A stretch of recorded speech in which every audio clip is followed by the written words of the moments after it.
नमस्कार मित्रों, तोमर पाठशाला में एक बार आपका पुनः स्वागत है।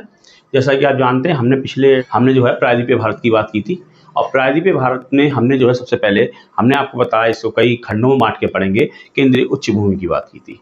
केंद्रीय उच्च भूमि में हमने सबसे पहले देखा अरावली पर्वतमाला को।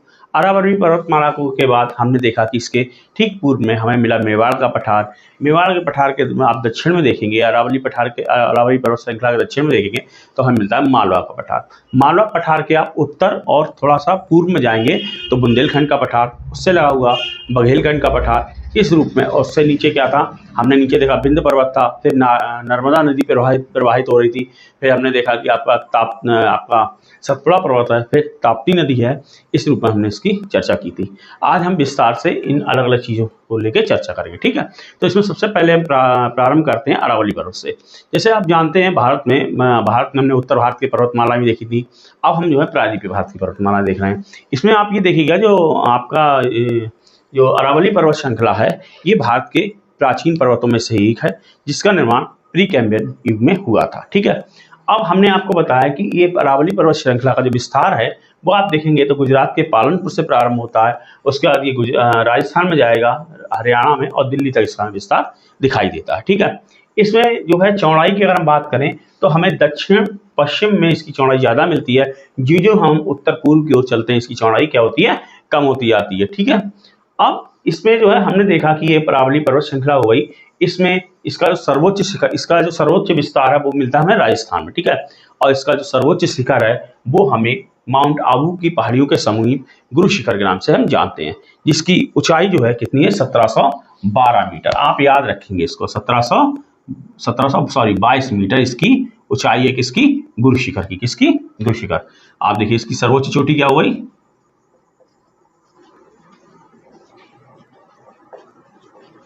गुरु शिखर। क्या हुई, गुरु शिखर।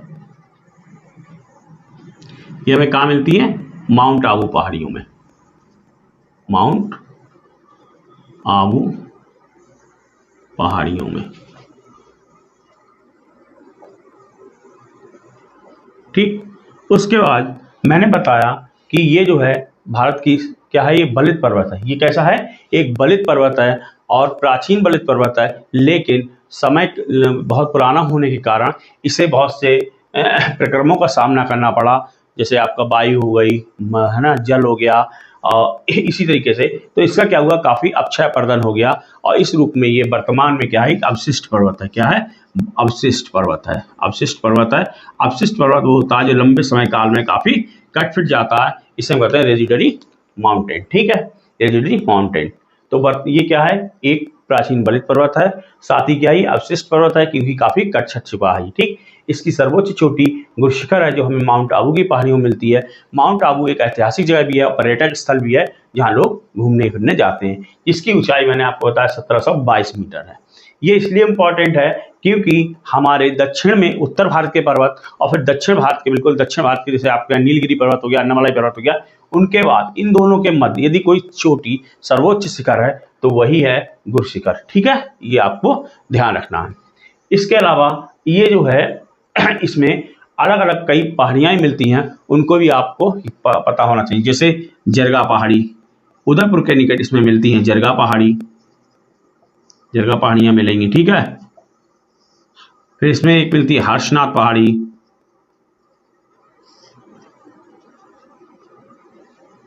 फिर इसमें मिलती दिल्ली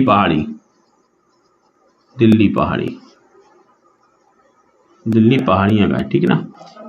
ये आप इस रूप में भी देख सकते हैं कि आपका जो संसद भवन था वो इसी पहाड़ियों पे बना हुआ था, ठीक। तो ये कभी पूछा जा सकता है कि जरगा पहाड़ी किस पर्वत श्रृंखला का भाग है, तो आपको पता होना चाहिए किसका, अरावली का है। हर्षनाथ किसका भाग है, तो किसका पता होना चाहिए, हर्षनाथ पहाड़ियाँ कहाँ मिलती है, तो आपको पता होना चाहिए किसमें, अरावली पर्वत श्रृंखला मिलती हैं। फिर ये भी पूछा जा सकता है कि अरावली का जो सर्वोच्च शिखर है, गुरु शिखर है, उसकी ऊंचाई कितनी है, 1722 मीटर है। माउंट आबू कहाँ है, तो आपको पता होना चाहिए, माउंट आबू अरावली पर्वत श्रृंखला में अवस्थित है, ठीक है। इसके अतिरिक्त सबसे बड़ी इंपॉर्टेंट इसके बाद दूसरी बातें हैं, उनके बारे में चर्चा करते हैं हम लोग।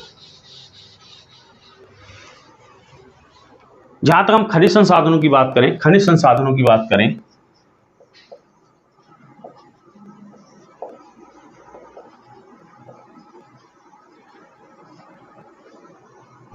तो इसमें जो है हमको आधात्विक खनिज प्राप्त होते हैं। क्या? आधात्विक, नॉन मेटेलिक। इसमें ज्यादातर है आधात्विक खनिज प्राप्त होते हैं और जिनका निर्माण हम क्या कहते हैं, मकान बनाने में कहते हैं बिल्डिंग मटेरियल।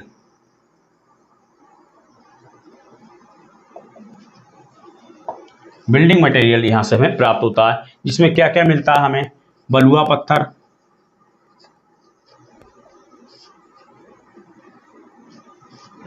संगमरमर,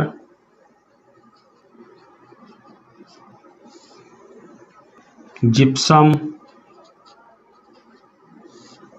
ठीक, ये चीजें यहां से हमें प्राप्त होती हैं।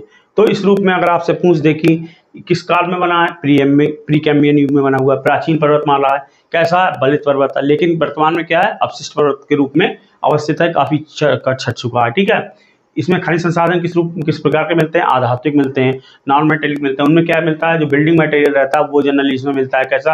यहाँ पर बलुआ पत्थर ही मिलेगा, संगमरमर मिलेगा, जिप्सम मिलेगा, है ना, ये सब चीजें आपको मिलेंगी यहाँ पर, ठीक। इसके अतिरिक्त इसमें जो सबसे इंपॉर्टेंट 2-3 बातें हैं उन पे हम चर्चा कर लेते हैं।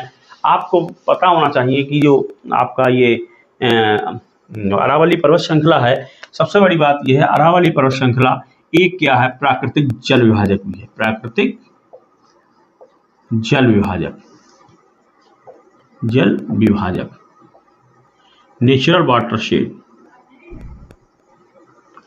प्राकृतिक जल विभाजक क्या होता है? मान लीजिए कोई ऐसा पर्वत पड़ गया, मान लीजिए ये पर्वत पड़ गया, ठीक, पानी बरसा यहां से, तो क्या होगा? एक पानी की धारा इधर चली जाएगी, एक पानी की धारा इधर चली जाएगी, मतलब इसके इधर का पानी इधर रहेगा और इसके इधर का पानी इधर रहेगा। ये वाला पानी अब इधर नहीं जा सकता, ये वाला पानी अब इधर नहीं जा सकता, ठीक। तो ये प्राकृतिक जल विभाजक है। और ये कहाँ का है प्राकृतिक जल विभाजक? तो आप देखेंगे कि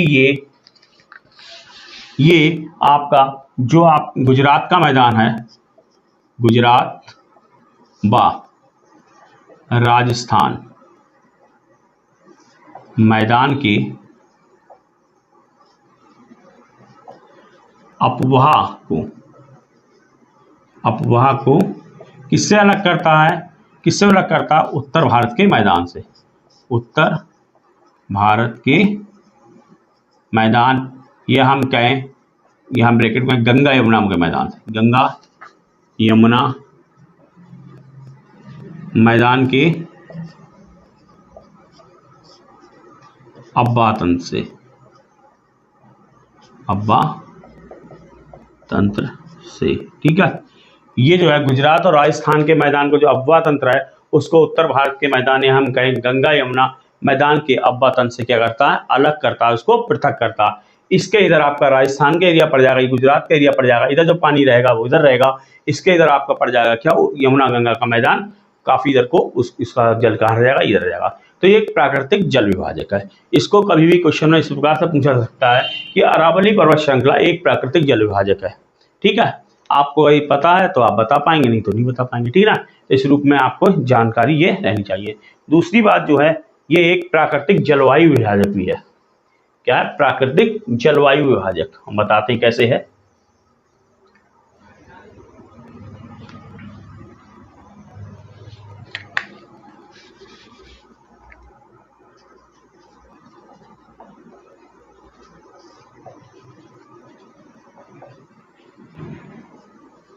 प्राकृतिक जलवायु विभाजक भी है, वो कैसे है देखिए आप। इसके इधर उपाद्र क्षेत्र पड़ेगा, सेमी ऑरिड पड़ेगा, मतलब आपका यहाँ पे, और इसके इधर जाएंगे तो अर्ध शुष्क और शुष्क पड़ेगा।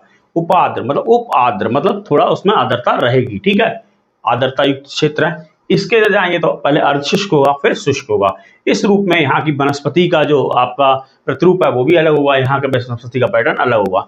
यहाँ पर जनरली वही पाई जाएंगी क्या, यहाँ पर चूंकि मरुस्थल चालू हो जाता है अर्ध शुष्क और शुष्क एरिया में, ज्यादातर ऐसे पौधे पाए जाएंगे जो झाड़ी नुमा होंगे, कटीले होंगे, ठीक है।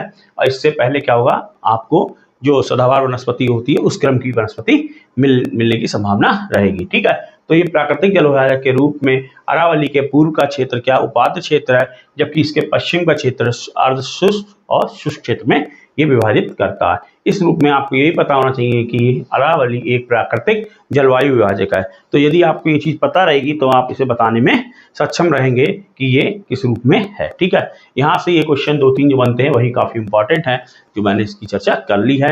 एक बार संक्षेप में बता दूं, अरावली पर्वत श्रृंखला भारत की एक प्राचीन पर्वत श्रृंखला है जिसका निर्माण प्रीकैम्बियन युग में हुआ। ये एक बलित पर्वत है जो वर्तमान में काफी कटफिट चुका है, इसीलिए अवशिष्ट रूप धारण कर चुका है, अर्थात रेजिडुअल फॉर्म आ गया, अवशिष्ट फॉर्म आ गया, अवशिष्ट पर्वत है और भारत का सबसे प्राचीन पर्वतों में एक है ये।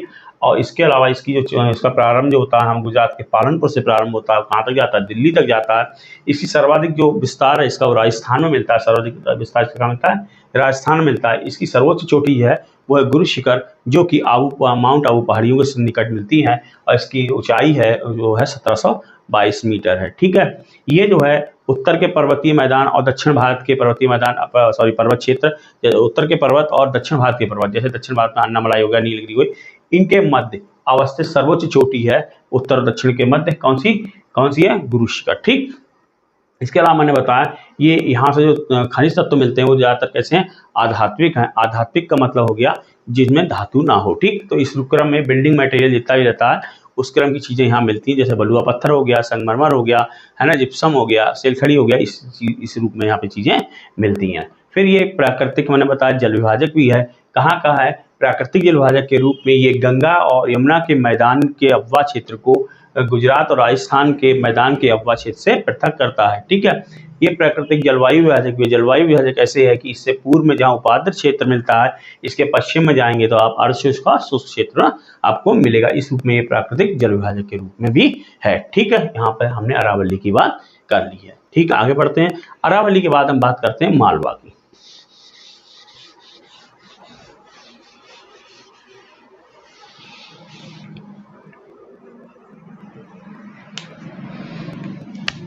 सॉरी, मेवाड़ का पठार, मेवाड़ की बात करते हैं, मेवाड़ का पठार। देखिए, ये अगर अरावली पर्वत श्रृंखला थी, ये अगर अरावली पर्वत श्रृंखला थी तो इसके ठीक पूर्व में यहाँ पर ये है मेवाड़ का पठार। क्या है ये, मेवाड़ का पठार, मेवाड़ का पठार। और यहाँ पे आपको बता दें, कहीं पूछा जा सकता है अरावली के ठीक पूर्व में कौन सा पठार पड़ता है, तो आपको पता होना चाहिए उसका क्या नाम है, मेवाड़ का पठार है। और इसकी विशेषता ये है, यहाँ से एक नदी निकलती है जिसे हम कहते हैं बनास नदी। बनास नदी ये चंबल की सहायक नदी है। कौन सी निकलती है, बनास नदी, इसको आप ध्यान रखेंगे। ठीक, अगला जो पठार है वो मालवा का पठार है और इम्पॉर्टेंट भी है, वहां से क्वेश्चन भी काफी बनते, देखते हैं हम लोग उसको।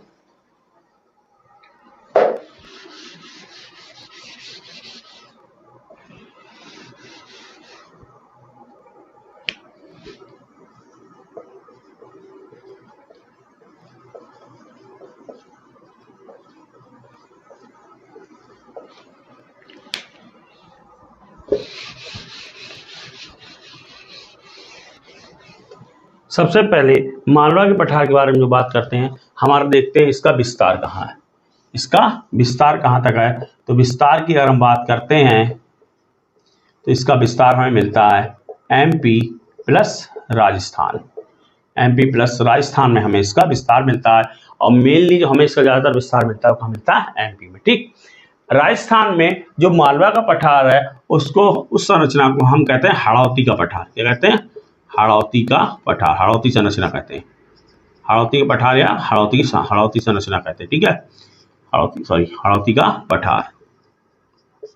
मालवा का जो पठार है उसका जो हिस्सा राजस्थान में पड़ता है उस संरचना को हम हाड़ौती का पठार भी कहते हैं। ठीक, इसके जहाँ तक निर्माण की बात करते हैं तो इसका निर्माण जो हुआ है वो हुआ है, निर्माण देखते हैं इसका हम किससे हुआ है, बेसाल्ट चट्टान से, बेसाल्ट चट्टान।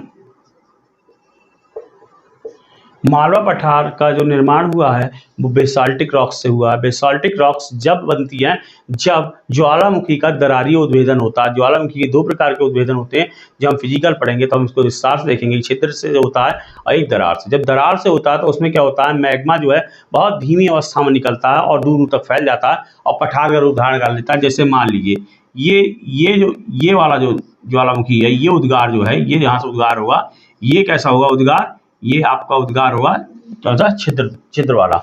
अब इसके द्वारा शंकु निर्माण होगा और ये देखिए, ये मान ली कोई दरार है, इसके सहारे निकल रहा है लावा, तो ये इस रूप में ये निकल रहा है, यूं जमता जाएगा, यूं जमता जाएगा। ये हुआ आपका कौन सा, दरारी उद्भेदन, और दरारी उद्भेदन में क्या होता है, जो ठंडा होने पर रॉक्स बनती हैं वो कैसी बनती है, बेसाल्ट रॉक्स बनती है। ठीक है, तो बेसाल्ट रॉक की एक विशेषता ये होती है जब इनका अपक्षय अपर्दन होता है, जब विभिन्न प्रक्रियाओं के माध्यम से इनका अपक्षय अपर्दन होता है और इससे मिट्टी तैयार होती है, तो वो मिट्टी तैयार होती है, वो मिट्टी आती है काली मिट्टी। कौन सी? ब्लैक सॉइल, काली मिट्टी आती है। ठीक है, कौन सी मिट्टी बनती है? काली मिट्टी बनती है। जब मिट्टी की बात करेंगे तो विस्तार से इस चीज को समझाएंगे। और काली मिट्टी जब बनती है तो काली मिट्टी में जो फसल होती है, आप लोग बाखूब जानते हैं कि वहां पर जो फसल होती है वो कौन सी होती है? कपास की फसल। कौन सी?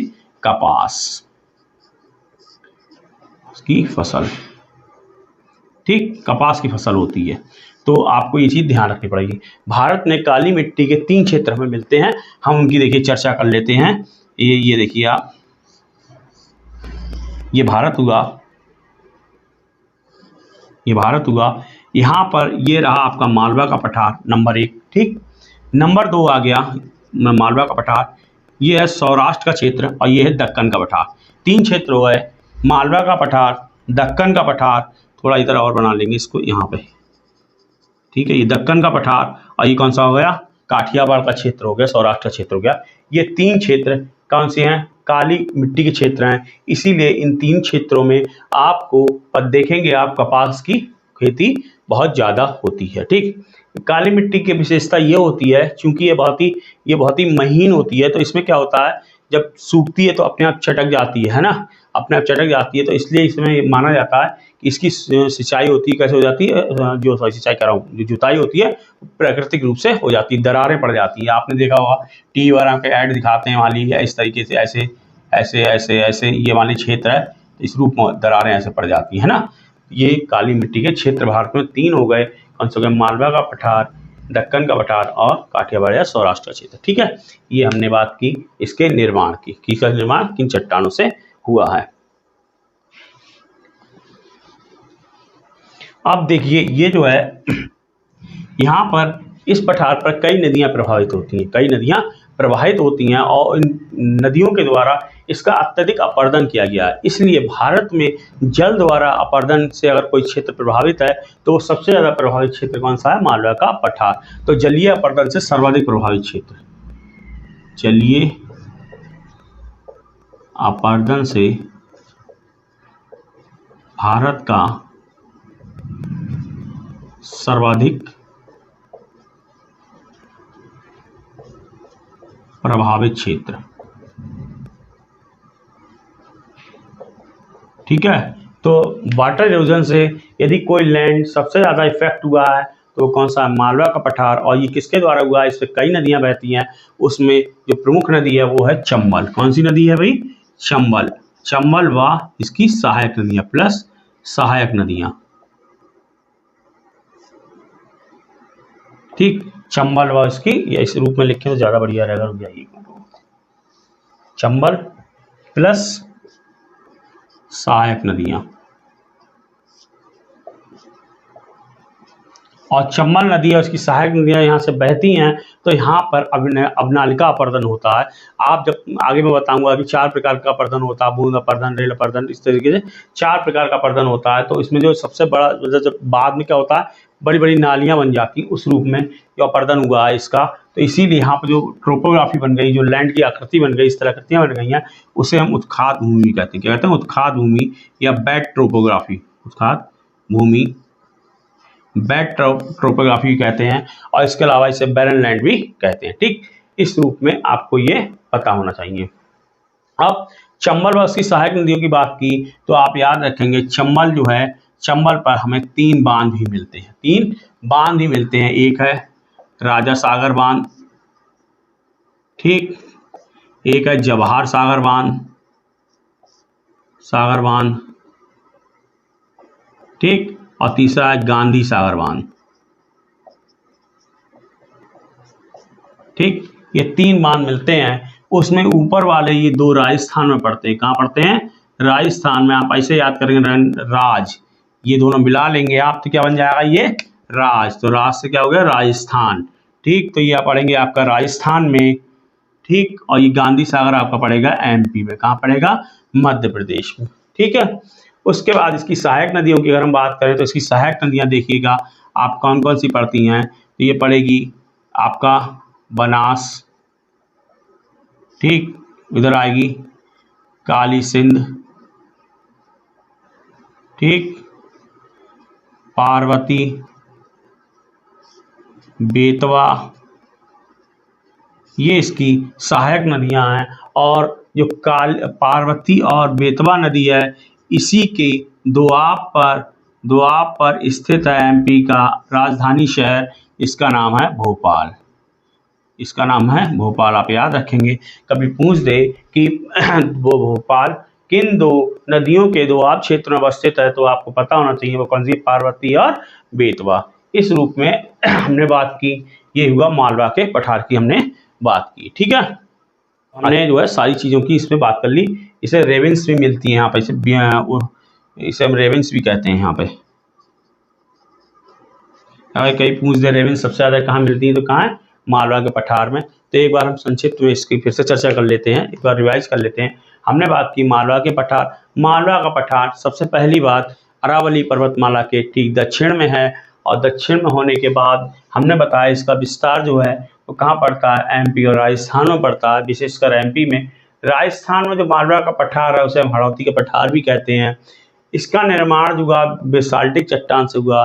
बेसाल्टिक चट्टान की खासियत होती है इसका जो अपक्षयपर्दन होता है लंबे पीरियड में, तो इससे जो मिट्टी बनती है वो काली मिट्टी का निर्माण होता है। ब्लैक सॉइल का, तो यहाँ पर ब्लैक सॉइल का क्या है, क्षेत्र हो गया ये। और ब्लैक सॉइल में जो हम खेती करते हैं बेसिकली वो कौन सी होती है, कपास की खेती के लिए सर्वाधिक उपयुक्त होती है। कौन सी, काली मिट्टी, ये हो गया कपास का क्षेत्र। भारत में काली मिट्टी के हमने बताया 3 क्षेत्र हैं। 3 क्षेत्र हमने बताया, सबसे पहले हो गया मालवा का पठार, दक्कन का पठार और काठियावाड़ सौराष्ट्र का क्षेत्र हो गया, ठीक। फिर हमने बताया कि मालवा का पठार से कई नदियां होकर गुजरती हैं, इसके कारण ये भारत में जलीय अपरदन से प्रभावित सर्वाधिक क्षेत्र यही है जो जलीय अपरदन से प्रभावित हुआ है। यहाँ पर अब नालिका अपरदन मिलता है, बड़े बड़े खड्ड मिलते हैं, बीहड़ क्षेत्र है, उत्काद भूमि कहते हैं, ऐसा रेवेंस बन जाती हैं, रेवेंस भी कहते हैं, ठीक है। और यहाँ पर जो नदियाँ बहती हैं वो है चंबल। चंबल जो मेन नदी है, इसकी सहायक इस पर जो 3 बांध बने हुए हैं, एक है राजा सागर बांध, एक है जवाहर सागर बांध, एक है गांधी सागर बांध। राजा सागर बांध और जवाहर सागर बांध हमें मिलेंगे राजस्थान में, वहीं गांधी सागर बांध हमें मिलेगा एमपी में, ठीक है, मध्य प्रदेश में। इसकी सहायक नदियाँ उसमें बनास, काली, सिंध, पार्वती, बेतवा, ये नदियाँ आपकी इसकी सहायक नदियाँ किसकी, चंबल की।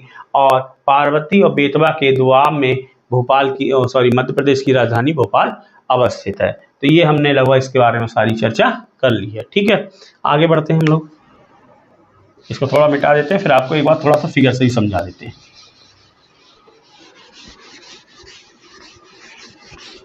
एक बार हम इसको फिगर से समझ लेते हैं, इससे नदियां वगैरह समझने में आपको दिक्कत नहीं होगी। देखिए ये आपका रहा कौन सा, अरावली,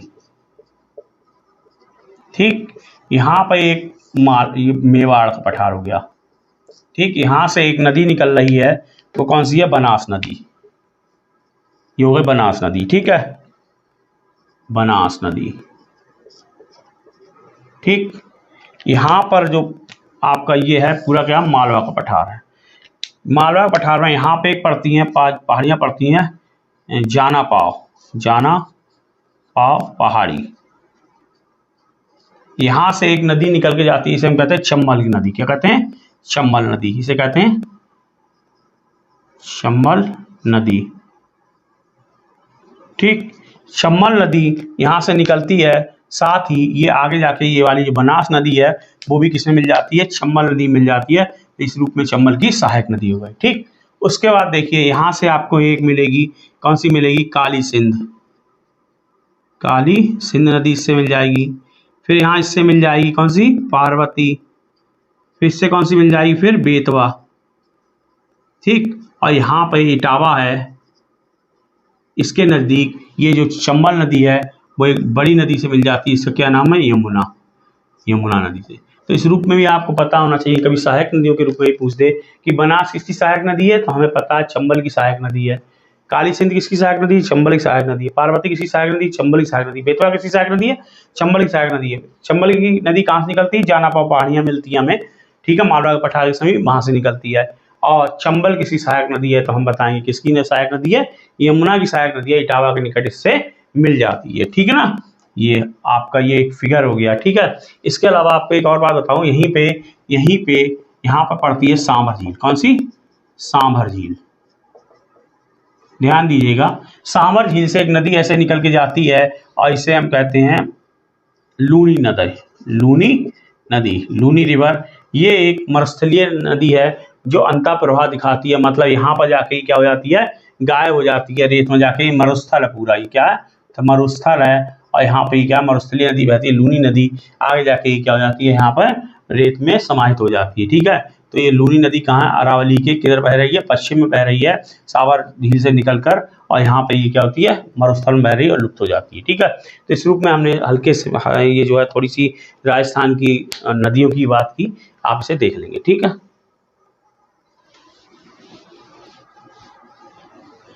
अब अगली चीज जो हम पढ़ेंगे वो हम पढ़ेंगे बुंदेलखंड का पठार। क्या पढ़ेंगे? बुंदेलखंड का पठार। मालवा का हो गया, मालवा के बाद हम क्या पढ़ेंगे, बुंदेलखंड का पठार।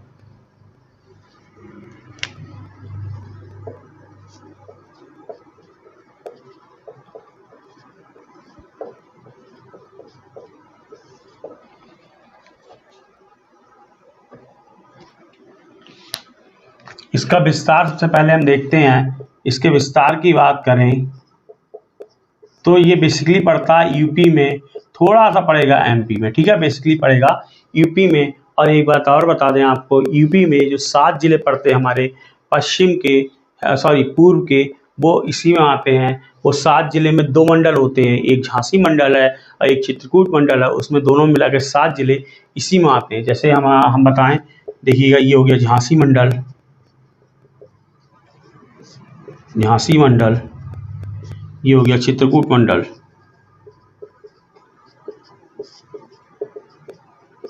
ठीक।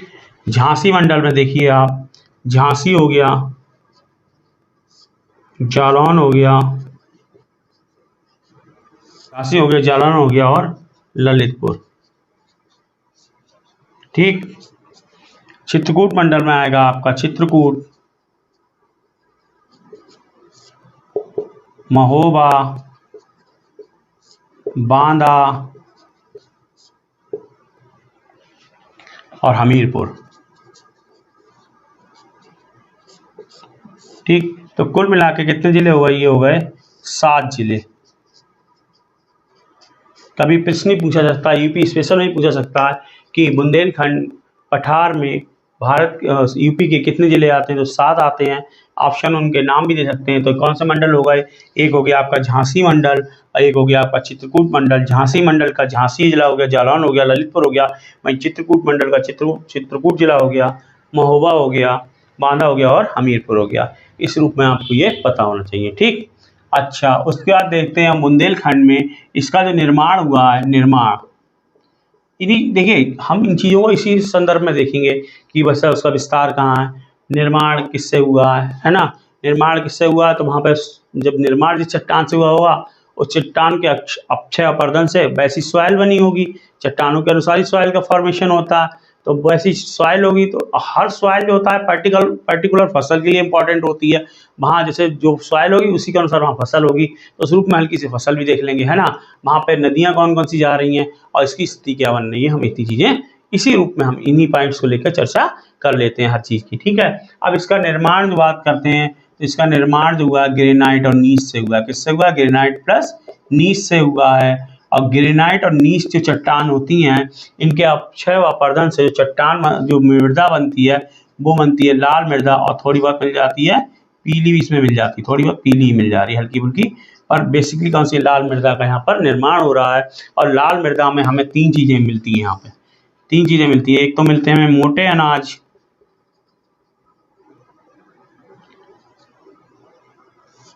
मोटे अनाज, एक मिलती है हमें दलहन, एक मिलती है हमें तिलहन।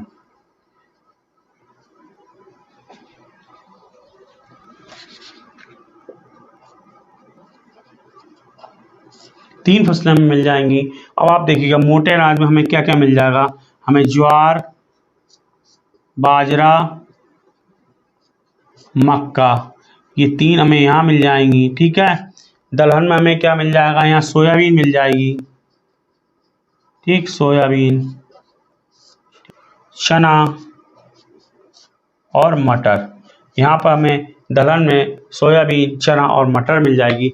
वैसे मैं आपको एक बात बता दूं, सर्वाधिक सोयाबीन जो होती है एमपी में होती है, इसलिए एमपी को सोयाबीन स्टेट भी कहते हैं। ये बात आप ध्यान रखेंगे, ठीक। उसके बाद तिलहन में यहाँ क्या हो जाएगी, सरसों हो गई, ठीक है, मूंगफली, सूरजमुखी और अलसी, ये यहाँ हमें तिलहन के रूप में फसलें मिल जाएंगी, ठीक है। अब इसके अलावा जो इसके संदर्भ में इम्पोर्टेंट बात है कि यहाँ पर आपने देखा कि फसलें भी कौन सी हो रही, मोटे अनाज और तिलहन हो रही है। साथ ही इस पे नदियाँ भी कम ही प्रवाहित हो रही हैं। उसमें हमें दो ही नदियाँ अलग मिलती हैं, एक केन है और दूसरी मिलती है हमें बेतवा। नदियाँ दो ही मिलती है यहाँ, एक केन है और दूसरी कौन सी मिलती है, बेतवा नदी। अब देखिए आप, ये ज़्यादा रिच एरिया तो नहीं है, यहाँ से ही देखिए आप दलहन मोटे अनाज मिल रहे हैं यहाँ पे, है ना। दलहन तिलहन से तब भी थोड़ा इनकम हो रही है, मोटे अनाज से बहुत ज़्यादा नहीं। दो ही नदियाँ, सिंचाई की साधन व्यवस्था भी उतनी बढ़िया नहीं। तो इस रूप में ये भारत का, यूपी का एक सूखा प्रभावित क्षेत्र है। ध्यान दीजिएगा, ये इस रूप में क्या है, ये यूपी का एक सूखा प्रभावित क्षेत्र, ठीक, सूखा प्रभावित क्षेत्र है। और इस रूप में यहाँ पर ये आर्थिक रूप से भी क्या है, पिछड़ा हुआ है। क्योंकि भाई जब हमारी सूखा प्रभावित है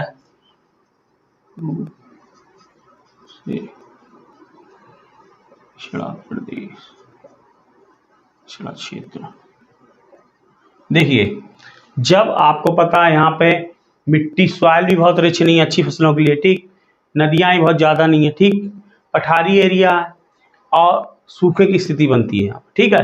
तो सूखे की स्थिति बनती है जब यहाँ पर ये चीज़ें इसके अनुकूल नहीं है, इस कारण यहाँ आर्थिक विकास भी बहुत तेज़ी से नहीं हो पाया। इसलिए यूपी का ये आर्थिक रूप से एक पिछड़ा क्षेत्र भी है, ठीक। तो इसके बारे में हमने मोटी मोटी चर्चा कर ली है।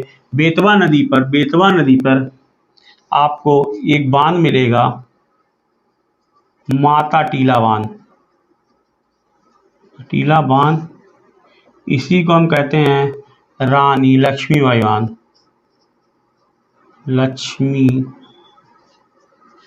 बांध, ठीक।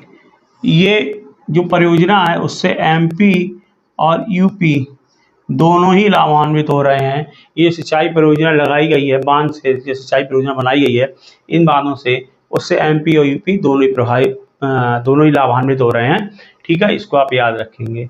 तो इस रूप में हम एक बार इसको फिर से बता देते हैं संक्षेप में। हमने बताया बुंदेलखंड के पठार में हमने बात की इसके विस्तार की, तो हमने बताया ये एमपी और यूपी में इसका विस्तार है, बेसिकली यूपी में ही है। और यहाँ पर जो यूपी के जो है 7 जिले आते हैं, 2 मंडलों के, ठीक है। एक झांसी मंडल है, एक चित्रकूट मंडल है। झांसी मंडल के झांसी, जालौन और ललितपुर जिले आते हैं। वहीं चित्रकूट मंडल के 4 जिले आते हैं, चित्रकूट, महोबा, बांदा और हमीरपुर। इसलिए इसमें यूपी कितने जिले हो गए, 7 जिले हो गए। यहाँ का इसका जो निर्माण हुआ है वो ग्रेनाइट प्लस नीस चट्टान से हुआ है। इसके अक्षय अपर्दन से हमें बेसिकली लाल मिट्टी मिलती है, थोड़ी बहुत पीली मिल जाती है। और उसमें जो हमारे यहाँ कृषि होती है, उसमें जो हमारे यहाँ फसलें होती हैं वो इस रूप में होती है। तो मोटे अनाज हो पाते हैं यहाँ पे, दलहन होती है, तिलहन हो पाती है। मोटे अनाज में ज्वार, बाजरा और मक्का होती है। वहीं दलहन में सोयाबीन, चना और मटर भी होती है, ठीक है। तिलहन में सरसों, मूंगफली, सूरजमुखी, अलसी ये होती हैं, ठीक है। अब यहाँ पर मैंने बताया 2 ही नदियाँ विशेष रूप से प्रवाहित होती हैं। उसमें एक केन है, एक बेतवा है। और एक बेतवा नदी है, उसी पे यहाँ पे एक बांध बना हुआ है, वो माता टीला बांध या रानी लक्ष्मीबाई बांध कहलाता है। इससे ये यूपी के जो है झांसी जिले में है। कहाँ पे है, यूपी के इसमें है, झांसी में है ये, ठीक है। झांसी के निकट बना हुआ है। और इसमें सबसे बड़ी बात ये है कि इससे जो लाभ हो रहा है यूपी एमपी दोनों को हो रहा है। यहाँ पर चूँकि यहाँ पर हमने बताया नदियाँ भी बहुत पर्याप्त नहीं हैं, ठीक है, और मिट्टी बहुत उपजाऊ नहीं है, और यहाँ पे सूखा भी रहता है इस कारण। तो ये सूखा प्रभावित क्षेत्र है, इस कारण इसका आर्थिक दोहन भी अच्छे से नहीं हो पाया है, आर्थिक विकास भी ढंग से नहीं हो पाया। इस वजह से ये आर्थिक रूप से ये यूपी का एक पिछड़ा क्षेत्र है, ठीक। तो हमने आज जो है हमने अरावली, मेवाड़ का पठार, मालवा का पठार और बुंदेलखंड पठार की चर्चा कर ली है। यदि हम इसे आगे बढ़ाएंगे तो थोड़ा वीडियो लंबा हो जाएगा, तो मेरे ख्याल से इतना सफिशिएंट है। और यदि आपको ये पसंद आ रहा है, आपको लग रहा है कि हाँ आपके लिए बेनिफिशियल है, फ़ायदेमंद है, तो आप इस चैनल को सब्सक्राइब कीजिए, शेयर कीजिए, ठीक है ना। और जैसा मैं बता रहा हूँ, आप लास्ट ईयर क्वेश्चंस देखिएगा, आप लगभग सारे क्वेश्चंस बनाने की स्थिति में आएंगे, कुछ अपवाद स्वरूप छोड़कर। और मेरा प्रयास यही है कि ज़्यादा से ज़्यादा इसका कवरेज रखा जाए। और चाहे आप कोई पेपर उठा के देख लें, IAS हो, चाहे PCS हो, चाहे लोअर हो, चाहे RO ARO हो, या कोई अन्य वनडे एग्जाम हो जिसमें इस क्वेश्चन जो ज्योग्राफी के आए होंगे इससे, वो लगभग आप बनाने की स्थिति में रहेंगे। ठीक है, तो चलिए मिलते हैं अगले वीडियो में। तब तक के लिए नमस्कार, धन्यवाद।